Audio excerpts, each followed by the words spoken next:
இளம் விளையாட்டு வீரர்களுடன் கலந்துரையாடிய முதலமைச்சர் ஸ்டாலின் தன்னம்பிக்கை மற்றும் ஒழுக்கத்தை கற்பிப்பதுதான் விளையாட்டு என தெரிவித்தார். அந்த காணொளியை தற்போது பார்க்கலாம். எல்லா துறையிலையும் நம்ம முன்னுக்கு வர மாதிரி இந்த துறையிலையும் முன்னுக்கு வரணுங்கிற ஆசை தான். அவங்க நம்பி மக்கள் வந்து நம்ம பொறுப்பை படைச்சிருக்கிறாங்க. அந்த மக்களுக்கு நம்ம நல்லது செய்யணும், திட்டங்களை கொண்டு வரணும், சாதனைகளை படைக்கணும். மற்ற மாநிலங்கள் நம்ம மாநிலத்தை பார்த்து பின்பற்றணும். நம்ம வந்து பல மாநிலங்கள் வந்து முன்னாள் இருக்கு விளையாட்டுத்துறையில அப்படிங்கிற போது நமக்கே ஒரு ஆதங்கம் ஏற்படுது. அந்த மாநிலம் நல்லா இருக்க, ஏன் நம்ம மாநிலம் வரக்கூடாது அப்படிங்கிற ஆதங்கம் வந்து ஆரம்பத்திலிருந்து எனக்கு உண்டு. அந்த அடிப்படையில் தான் அந்த உணவு வந்துச்சு.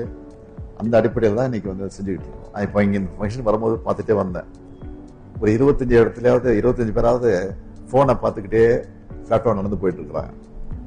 அப்படிப்பட்ட இளைஞர்கள் வந்து அதில் அதிகம் கவனம் செலுத்துறதை விட ஓய்வு கிடைக்கிற போது, வாய்ப்பு கிடைக்கிற போது விளையாட்டுத் துறையிலையும் அதிக கவனம் செலுத்தணும் அப்படிங்கிறது ஆசை எனக்கு.